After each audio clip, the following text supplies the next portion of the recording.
जी हाँ दोस्तों, तो आप सभी का dear CN sir YouTube channel में दिल्ली के अनंत गहराइयों से अनंत बार स्वागत किया जाता है। जैसा कि आप लोगों को देखे होंगे कि इसके जस्ट पहले कुछ दिन पहले आप लोगों को समास पढ़ाया गया है।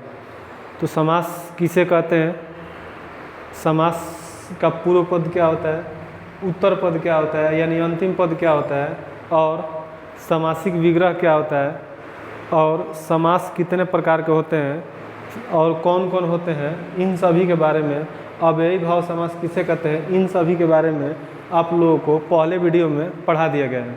जैसा कि आप सभी लोग जानते होंगे। यदि मान लीजिए कि आप पहली बार जान रहे हैं कि समास ये वाला दूसरा का वीडियो है और ये देखने चल रहे हैं आप, तो आपसे एकदम हाथ जोड़ के विनती है कि आप सबसे पहले जाइए और इसका पार्ट नंबर 1 क्या कीजिए, समास का पार्ट नंबर 1 देखिए। उसके बाद यहाँ पे आइए। उसके बाद आपको नहीं समझ में आएगा, इसका ऐसा हो ही नहीं सकता। हम गारंटी देते हैं कि आपको ज़रूर समझ में आएगा।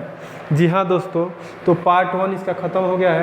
पार्ट 2 आज हम लोग शुरू कर रहे हैं, जिसका नाम है समास। और समास में 2 नंबर पे हम लोग चल रहा है तत्पुरुष समास। तो तत्पुरुष समास के बारे में हम लोग आज चल रहे हैं A to Z एकदम लाइन बाय लाइन ध्यान से पढ़ने। ठीक है दोस्तों, तो आप लोगों से यही सब विनती है कि आप लोग क्या कीजिएगा, ध्यान से वीडियो देखिएगा और एकदम ध्यान से देखिएगा, एकदम इसको क्या कीजिएगा, याद हो जाएगा, इसकी गारंटी हमारी।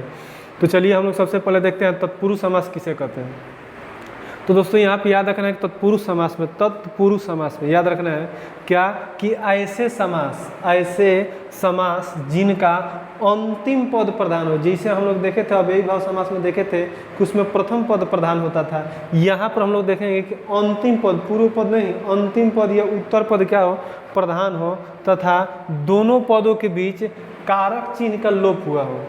क्लियर है दोस्तों, क्लियर है ना। यहाँ पर हम लोग को ध्यान देना है कहा कि ऐसे समास जिनका अंतिम पद क्या हो, प्रधान हो, अंतिम पद प्रधान हो, तो दोनों पदों के बीच में क्या हो, दोनों पदों के बीच में जो है कि कारक चिन्ह का क्या हुआ हो, लोप हुआ हो, उसे क्या कहते हैं, तत्पुरुष समास कहते हैं। क्लियर है दोस्तों।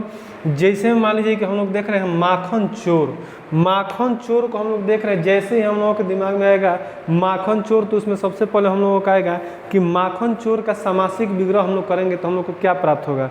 तो हम लोग देखेंगे कि माखन चोर मतलब माखन को चुराने वाला, जिसे हम लोग श्री कृष्ण भगवान को कहते हैं, क्या माखन चोर कहते हैं ना दोस्तों।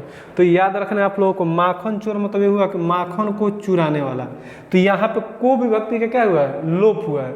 तो यही बोल रहा है क्या कि दो पदों के बीच में क्या रहेगा, को विभक्ति का लोप रहेगा, और अंतिम पद जो रहेगा वो क्या रहेगा दोस्तों, वो रहेगा हम लोगों का क्या, वो रहेगा हम लोगों का प्रधान रहेगा, मुख्य रहेगा। जैसे मान लीजिए कि जेब कतरा मतलब जेब कतरा का हम लोग समासिक विग्रह करेंगे तो इसका क्या होगा, जेब को कतरने वाला, क्या, जेब को कतरने वाला। ये यहाँ पे याद रखना। मन चाह, तो मन चाह आ गया हम लोग का, तो मन से चाहना, मन चाह मतलब क्या, मन चाह कोई कहता है मन चाह सामान मिल जाए, तो मन से चाहने वाला, मन चाह का क्या होगा, मन से चाहने वाला। तो यहाँ पे देख रहे हैं ना आप लोग कि जैसा कि आप लोग देख रहे हैं कि क्या हो रहा है कि यहाँ पर कारक चिन्ह का क्या होता है, लोप होता है। तो यहाँ पे देख रहे हैं गुणहीन, तो गुण से हीन मतलब गुण विहीन अलग, यानी कि इसे क्या है, यहाँ पर हम लोग को दर्शा रहा है क्या कि कौन सा है, ये क्या है, समास है। विद्यालय, तो विद्या के लिए आलय, तो कारक चिन्ह यहाँ पे के लिए आ रहा है ना, के लिए का यहाँ पे क्या हुआ है, लोप हुआ है। हम लोग विद्यालय देख रहे हैं तो इसमें के लिए लिखा हुआ है नहीं है, लेकिन हम लोग इसका समासिक विग्रह करेंगे तो हम लोग को दिख जाएगा कि ये क्या है, के लिए है, इसके अंदर छिपा हुआ है। सभा भवन देखेंगे ना हम लोग तो इसमें दिखेगा क्या, सभा के लिए भवन, क्या दिखेगा दोस्तों, सभा के लिए भवन। शोकग्रस्त, तो शोक से ग्रस्त, क्या देखेंगे, शोक से ग्रस्त मतलब क्या, शोक से ग्रस्त। प्रेम सागर, तो प्रेम से भरा हुआ सागर, चाहे प्रेम का सागर से क्या देखना है, तो इसमें का विभक्ति का लोप हुआ है। इसके बाद देखना गृह स्वामी, तो गृह का स्वामी, तो दोस्तों याद रखना, क्या याद रखना, गृह का स्वामी। नरोत्तम, नरों में उत्तम, जिसे पुरुषोत्तम का सुने होंगे, पुरुषों में उत्तम। तो यहाँ पे क्या देख रहे हैं हम लोग, नरोत्तम मतलब क्या, सभी नरों में उत्तम। ठीक है। नीति निपुण यहाँ पे मतलब क्या, नीति में निपुण, क्या, नीति में निपुण। तो यहाँ पे में आ रहा है ना, तो कारक विभक्ति क्या आ रहा है, में, तो इसलिए इसका क्या हो जाएगा, नीति में निपुण इत्यादि हो गया। अब हम लोग देखेंगे तत्पुरुष समास का प्रकार। अब हम लोग समझ गए कि तत्पुरुष समास क्या होते हैं, यानी कि ऐसा पद जिनका अंतिम पद प्रधान होता था, दोनों पदों के बीच में क्या हो, कारक, दोनों पदों के बीच में कारक चिन्ह का क्या हुआ, लोप हुआ। दोनों पदों के बीच में क्या हुआ दोस्तों, कारक चिन्ह का लोप हुआ, तो उसे क्या कहते हैं, तत्पुरुष समास कहते हैं। जैसे माखन, ये सब हम लोग देख लिए। अब हम लोग देखने चल रहे हैं कि तत्पुरुष समास के प्रकार के बारे में हम लोग देख रहे हैं।